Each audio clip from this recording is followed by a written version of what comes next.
भगवान विष्णु ने क्यों लिया शालिग्राम का अवतार, वृंदा कैसे बनी तुलसी।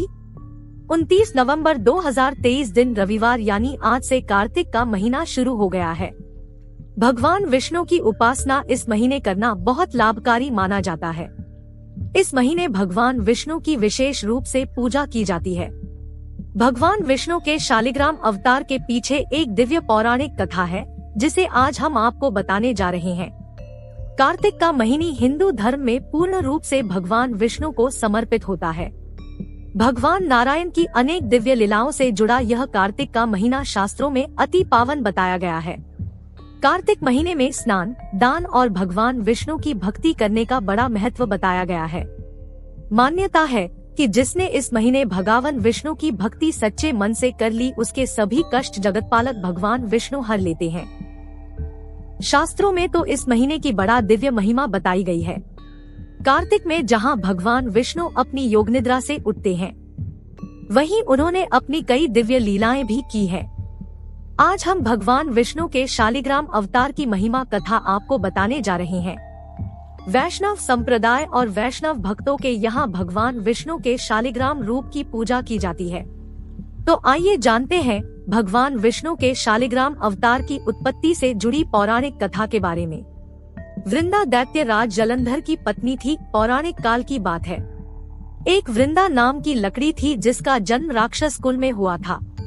राक्षस कुल में जन्म लेने के बाद भी पूर्व जन्म के कर्मों के कारण वृंदा को विष्णु भक्ति प्राप्त थी। वृंदा नित्य भगवान विष्णु की भक्ति में बचपन से ही लीन रहती थी। जब वहाँ बड़ी हुई तब उसका विवाह राक्षस कुल के दैत्य राज जलंधर से हुआ।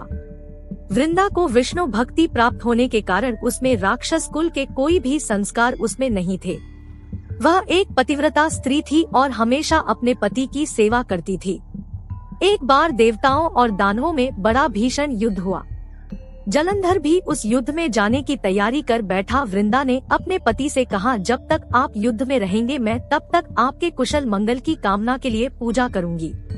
युद्ध के दौरान जलंधर को कोई हरा नहीं पा रहा था। देवता परेशान होकर भगवान विष्णु के पास पहुँचे और कहने लगे, दैत्यों ने सारे जगत में हाहाकार मचा कर रखा है। आपकी भक्त वृंदा के पतिव्रता होने के कारण हम सभी देवता जलंधर को युद्ध में हराने के लिए असमर्थ हैं। देवताओं ने भगवान विष्णु से कहा, प्रभु अब आप ही कुछ करें। भगवान विष्णु सृष्टि के पालन करता है और उन्होंने इसका उपाय निकाला। भगवान विष्णु ने देवताओं को आश्वासन दिया कि मैं इसका उपाय निकालता हूँ। इतना कहते ही भगवान विष्णु अपना रूप बदलकर वृंदा के सामने जलंधर बनकर पहुँचे। वृंदा को लगा कि उनके पति युद्ध जीत कर आ गए हैं और उसने भगवान विष्णु को जलंधर समझकर उनके चरण स्पर्श कर लिए। जैसे ही वृंदा ने भगवान विष्णु को जलंधर समझकर उनके पैर छुए, वहीं देवताओं ने जलंधर को युद्ध में मार गिराया। वृंदा को अपने पति की मृत्यु की सूचना जब मिली तो वह हैरान हो गई और विष्णु जी से पूछा, आप कौन है?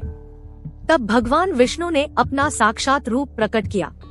वृंदा ने रूठे मन से भगवान विष्णु से कहा, मैंने सदा आपकी ही भक्ति की प्रभु, उसका यह परिणाम।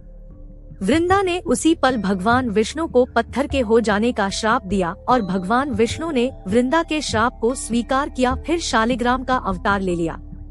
वृंदा के श्राप के बाद लक्ष्मी जी वृंदा के पास आई और कहा कि जिन्हें आपने श्राप दिया है वो सृष्टि के पालनकर्ता श्री हरि है। यदि आपने अपना श्राप वापस नहीं लिया तो ये सारा जगत कैसे चलेगा? माँ लक्ष्मी की विनती के बाद वृंदा ने अपना श्राप वापस लिया और अपने पति के वध के वियोग में सती हो गई।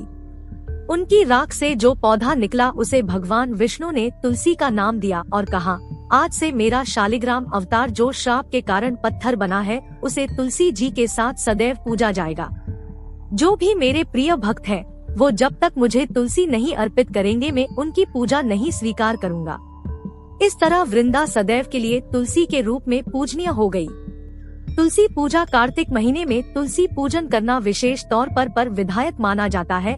ऐसी मान्यता है कि इस महीने पूरे विधि विधान से तुलसी माता की पूजा अर्चना करने से भगवान श्री हरि विष्णु के साथ माँ लक्ष्मी का आशीर्वाद भी व्यक्ति को मिल सकता है। इसलिए कार्तिक महीने में हर रोज सुबह के समय तुलसी महारानी को जल जरूर चढ़ाएं।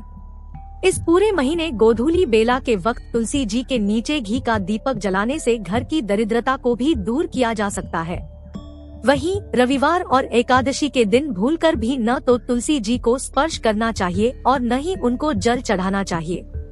अपने जीवन की मुश्किलों को हल करने और भगवान श्री हरि विष्णु की कृपा पाने के लिए रोजाना स्नान आदि से निवृत्त होकर प्रातः काल ब्रह्मा मुहूर्त में उठकर तुलसी जी को जल अर्पित करें और उनके नीचे दीपक जलाएं।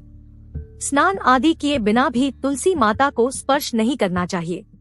तुलसी जी की पूजा करते समय तुलसी मंत्र का उच्चारण करना अति शुभ माना जाता है। तुलसी मंत्र: शुभम करोति कल्याणम, आरोग्यम धन संपदाम, शत्रु बुद्धि विनाशाय, दीपन ज्योति नमोस्तुते।